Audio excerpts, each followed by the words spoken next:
All right, SVP Bucci, thanks very much. Welcome, everyone. The GMC postgame report started out as a rainy, nasty night in Chicago.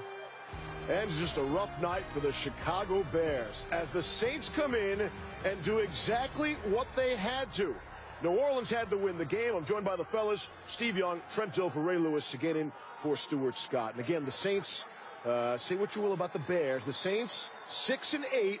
They control, if you can control your own destiny, there's a big argument about that. It's becoming, the Saints do. It's becoming a record that you can kind of at least not laugh at, right? What we thought coming.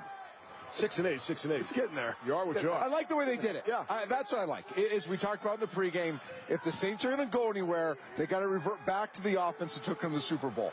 Ball control, systematic, precise, less chances, and they took it in the passing game. I mean, Drew was unbelievable, 29 of 36, I believe. Didn't we say it before the game? He needs to be like 29 of 34. And it was precise. They weren't high-risk throws. They weren't these chuck and duck things down the field. Screen game was intact. Slant game was intact. Shallow crosses, basic crosses, dig routes. Total mastery of the West Coast offense without a ton of risk right there. Look at that deep over right there. Get it right before the number, second layer throw. Love what the Saints were about offense. You would like to see him maybe get a little more run game, but I can understand it against the Bears. That secondary, go. Your strength is Drew Brees, that intermittent passing game. Go win the game with your offense. I love what the Saints did. And Rob Ryan done it his way. Turnovers. Yeah. Hit the quarterback. Turnovers. 7 sacks. Yeah, 7 sacks. Now, look, we know it's the Bears. Yep. But the bottom line is when you think about their recipe for when they win and won a Super Bowl, this is how they win and won a Super Bowl. They win and won a Super Bowl doing things like this. Watch what he does to the center right here. Oh, that's simple. For you to bull over a man like that and get to a quarterback, you need to make another adjustment on your team, right? Then look right here. Now you have the guard and the back supposed to pick up these blitzers. I don't know where the miscommunication was, why Forte run past a blitzer, but Rob Ryan drew up schemes that he hasn't drew up in the last few weeks. Oh. Cutler didn't. A lot of the Chicago Bears didn't notice what was coming, and that's how I don't think they could alert it. Look, I'm going to tell you this again. If the Saints has enough to let the running backs touch the ball, slow the game down, don't leave your defense out there a long time, because that's when weaker defenses get exposed. That's when true leadership get exposed, when they're out there a long time. If they can play ball control like this, the way they did tonight, I think they could be all right. Saints defense came in ranked, fellas, 31st. How many teams are in the league? 32, right? I'm not good at math either. I am. I'm 31st, right. and they look much better tonight, obviously. And their secondary, not off the street, but off the practice squad. I mean, what they put together in that secondary, and well, Jay Cutler made him look terrific tonight. You know, and I think that you think about that. What does it matter tonight? What can you do in January? They're going to win the division. What can they get accomplished? And you guys have covered it very well. They're going to be at home. No matter how they've lost 4 in a row, we get that. But we know that's going to be a maddening crowd. Now, if they have a quarterback, they can get it done. But you go back to Jay Cutler tonight. Jay Cutler needs to watch the film of Drew Brees. Be honest with yourself, Jay. Tonight, go back home, get the all 22s, and watch what Drew did, and then watch what you did. There's very similar teams. They're beat up defensively. They're not a lot of teeth. Offensively, they have the weapons. You're the difference between Drew Brees and Jay Cutler. Jay, watch the film of Drew and be honest with yourself. Yeah. Can you be that guy? Because that's what Mark Trestman needs, is a guy that can fulfill all elements of that offense. And Drew is, Jay is mechanical. He doesn't have the artistry, the feel of the motion of the offense. And in your mind, that's the perfect mirror that you need to be. You believe he can be that guy? Yeah. He can. He has the ability. We've wanted to believe it. But let's be honest. If he's not, then he's not. And we need to move on. You used it for him a couple weeks ago, which hopefully resonated with everybody. We get so caught up in athletic skill sets, which Jay has an abundance of the athletic. Use the term twitchy mind. The ability to process fast twitch mind, that fast twitch capacity from the shoulders up. I got to believe at this point, the evidence now, we have a huge sample of Jay Cutler. Right. Now, his talent has great offensive got him a very long leash to this point. A massive contract, which I know you want to talk about. Great coaching, and yet like you said, an opportunity against a horrific Saints defense at home. You are playing for something. I don't want to hear this not playing for anything. You're playing for your future. And that's what you get. Right. That's scary. How many teams in the NFL would have Jay Cutler be an upgrade at quarterback, right? Are there 10? Are there 10 teams in the NFL right now? But he's a conundrum. You'd be drawn in because of his experience and the ability that you believe, my gosh, Jay can throw it into the end zone, which is that's the job. So you say, okay, we can figure that. But that's why he brought it here. Because we can upgrade, we can teach him, why Mark Trestman believed in him is that I get his footwork worked out. I get him to buy into the system. Everything we've heard, I bought into the system. I really want to do it. But on the field, just look at Drew. I mean, here it is. Everyone on the whole nation witnessed the difference between what Jay is and what Jay could be. Yeah. Jay Cutler is number one in two important categories. He makes more money than any NFL quarterback this season, some $22 million. And number one in turnovers with the 3 picks again tonight. Wow. Which one, the contract or the turnovers? Wow. Yeah.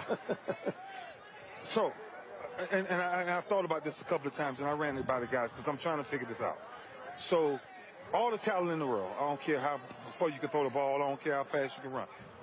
Who made this decision when you saw this guy to say, my future, our future, the Chicago Bears future, the historic future on what we put together, I'm going to give a guy $100 million. And now I'm looking to shop this same guy. All I'm asking is, who made this decision? Who looked at this talent and said, that's the guy that can lead us to the promised land? Because I've saw this formula before. I saw this formula years ago with the Baltimore Ravens, when we won a Super Bowl with the man that was standing next to me, but then we removed him and looked at another guy, Elvis Skerback. What did you see in him that made you believe he could take our franchise back to another championship? Albert Haynesworth leaves Tennessee and then goes to the Washington Redskins, supposed to be the savior to change that around. What is it that you see? So now we have to really readdress. Who's bringing these people in? Who's giving this money to somebody? I don't know if Jay Cutler's proven. I've never saw Jay Cutler prove nothing that speaks $100 million. I don't count a man's money. But when we talk about production, when we're talking about getting rid of a man that we just gave $100+ million in January, and now we ain't even to the next January, and now you're already talking about getting them out of the house? That's rough. Tough to be a general manager in this league, but I think it goes back to the quarterback position. If you have one or you think you have one, you have to lock him up to not be that's the problem. The other half. That's the problem with Jay Cutler. Yeah. You look at him and say, you know what? We can mold him. You know, it's like a $6 million man. We can replay. We can do this. We can. They're missing that on so many guys. Can it be fixed here? Can Jay Cutler work here in Chicago? Or we're talking, you want to talk about the general manager. You want to clean house? You want Trestman gone? Well, the problem is that he is bought in. We've heard this from Mark. Yeah. The inside scoop. Jay bought into the system. He believes in Mark, what he's calling, what he's doing. Except what Trent's point is, it takes a lot of boring, monotonous back, April, May, June, sitting in classrooms, going over coverages, going over blitzes, how that reflects to protection, and then you get that so that it's reflexive recall. You see it so many times in the spring that by the time the summer comes, you name anything. I know it like a back. And like Drew Brees does, like Tom Brady does, like Peyton Manning does, like Aaron Rodgers does. If Jay Cutler wants to be one of those guys, which if you asked him on a lie detector, he'd say, I want to be that, and he'd pass. He wants to be that guy, but unfortunately that time that needs to be spent doesn't get done, and it reflects itself on the game. You look at his footwork. His footwork is all over the place. We've been begging him for 8 years to get your footwork set up. Believe that that's a big part of delivering the ball from the pocket. Be great. And here we are. Man, I like to find talent. I promise you, it can only take you so far.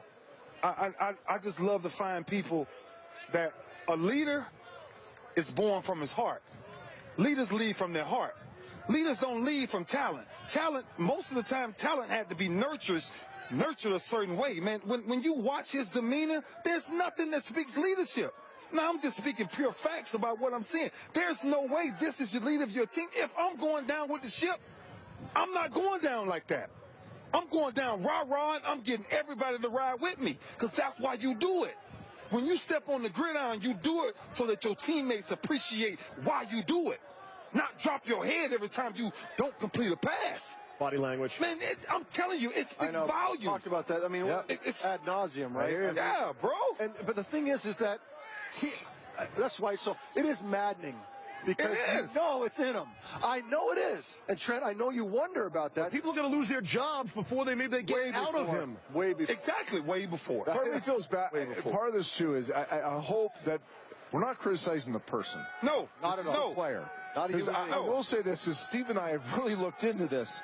Jay's a good person. We want Jay has tried. We're over-invested in There's a want to there. There has been a change in Jay Cutler Monday through Saturday. Right. The problem and the hard truth is that when it crosses this line right here, it doesn't transfer from the building where we're hearing he's killing it. He's doing great on the board. He's bought in. It's not crossing this white line, and I lived it. And the sad thing, I lived early in my career where I could kill it in Monday through Saturday. Had all the answers to the test. Supreme confidence. And something happened when I crossed the line. It didn't process the same as it did in the meeting room, and I got to believe that's what's happening to Jay. Don't shortchange yourself, man. Come on. We're going to talk about the other quarterback, the winning quarterback. We'll hear from Drew Brees coming up on SportsCenter. Who are these Saints who lost 4 straight at home and won 3 in a row on the road away from the Dome, the New Orleans Saints? But I understand there's a buzzer beater to show and tell you about. Back in the studio, fellas.